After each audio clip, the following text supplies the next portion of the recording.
Careful ಖುಷಿ, careful.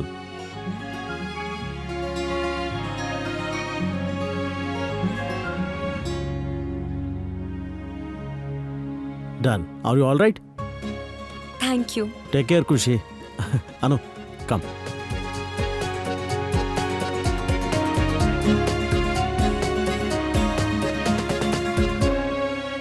ಐದು ನಿಮಿಷದ ಬ್ರೇಕ್ ಇದೆ, ಮನೆಗೆ ಫೋನ್ ಮಾಡಿ ಮಾತಾಡ್ಬಿಡ್ತೀನಿ. ಅಯ್ಯೋ, ಈ ನೆಟ್ವರ್ಕ್ ಬರೀ ಇವಾಗ್ಲೇ ಹಾಳಾಗೋಗ್ಬೇಕಾ? ಹಾ, ಕನೆಕ್ಟ್ ಆಯ್ತು. ನೀನ್ ಫೋನ್ ಮಾಡಿದ್ ಒಳ್ಳೇದಾಯ್ತು.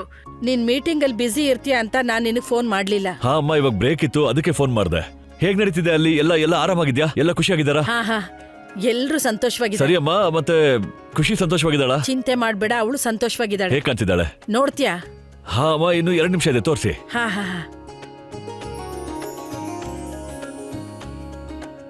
ಆ ದೇವ್ರು ನನ್ನ ಮಗಳಿಗೆ ಯಾವುದೇ ದೃಷ್ಟಿ ಆಗದಿರೋ ತರ ನೋಡ್ಕೊಳ್ಳಿ. ಅಯ್ಯೋ ಅಮ್ಮ, ಕ್ಯಾಮ್ರಾ ತುಂಬಾ ಝೂಮ್ ಮಾಡಿದ್ದೀರಾ, ಸ್ವಲ್ಪ ಸರಿ ಮಾಡಿ, ಯಾರು ಕಾಣಿಸ್ತಿಲ್ಲ ನನಗೆ. ಹಾ, ಒಂದ್ ನಿಮಿಷ. ಈಗ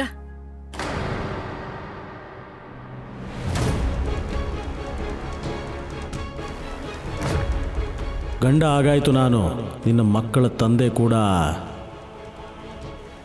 ಆಗಬಹುದು. ನಾನು ಮಿಸ್ಟರ್ ವನರಾಜ್ ಮತ್ತೆ ಕಾವ್ಯ ಇದ್ದಿದ್ರೆ ತುಂಬಾ ಚೆನ್ನಾಗಿರೋದು. ಹಾ ಮಮ್ಮಿ, ಪಪ್ಪ ಮತ್ತೆ ಕಾವ್ಯನ ತುಂಬಾ ಮಿಸ್ ಮಾಡ್ಕೋತಿದ್ದೀನಿ. ಇವತ್ತು ಒಂದು ವೇಳೆ ವನರಾಜ್ ಇಲ್ಲಿ ಇದ್ದಿದ್ರೆ ನನ್ನ ಜಾಗದಲ್ಲಿ ಅವನು ನಿಂತಿರ್ತಿದ್ದ. ಯಾಕಂದ್ರೆ ಮಗು ನಿಜವಾದ ತಾತ ಅವನೇ ತಾನೇ.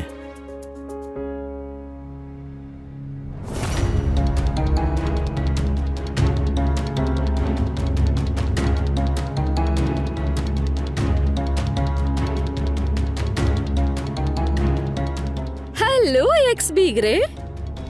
ಅಯ್ಯೋ ಲೇ ನಾಗಿಣಿ, ನನ್ ಫೋನ್ ಕೊಡು. ಇರ್ಲಿ ಬಿಡಿ ಅಮ್ಮ. ಹೌದು, ಎಕ್ಸ್ ಬೀಗ್ರು ಅಂತ ಕೇಳಿ ನಿಮ್ಗೆ ಶಾಕ್ ಆಯ್ತಾ? ಮಗಳ ಸೀಮಂತದ ಶುಭಾಶಯಗಳು ಮಿಸಸ್ ಪ್ರಮೋದ್. ನಿಮ್ಗೂ ಕೂಡ. ಹೌದು, ನೀವು ನನ್ನನ್ನ ಕೇಳಲೇ ಇಲ್ಲ ನಾನು ನಿಮ್ಮನ್ನ ಎಕ್ಸ್ ಬೀಗ್ರೆ ಯಾಕಂದೆ ಅಂತ.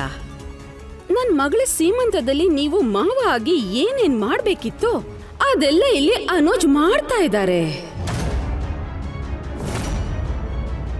ಅಂಡ್ ಟ್ರಸ್ಟ್ ಮೀ, ಇಲ್ಲಿ ನಿಮ್ ಕೊರತೆ ಚೂರು ಇಲ್ದಿರೋ ಹಾಗೆ ನೋಡ್ಕೋತಾ ಇದ್ದಾರೆ. ಲೇ ನಾಗಿಣಿ, ಏನ್ ಹೇಳ್ತಿದ್ಯಾ ನೀನು? ನಿಜನೇ ಹೇಳ್ತಾ ಇದ್ದೀನಿ ಅಮ್ಮ. ಈಗ ನೀವೇ ನೋಡಿ, ನೀವಿಲ್ ಇಲ್ಲ ಅಂದ್ರು ಎಲ್ಲಾ ಶಾಸ್ತ್ರ ಅನುಜ್ ತಾನೇ ಮಾಡ್ತಾ ಇದ್ದಾರೆ. ನನ್ನ ಮಗಳ ಅತ್ತೆಯ ಹಸ್ಬೆಂಡ್ ಅಂದ್ರೆ ಅವಳ ಮಾವ. ಆ ಪ್ರಕಾರ ನೋಡಕ್ ಹೋದ್ರೆ ಹುಟ್ಟು ಮಗುಗೆ ಅವರು ತಾತ ಆಗ್ತಾರೆ ಅಲ್ವಾ mister Vanaraj? Wow, what an equation.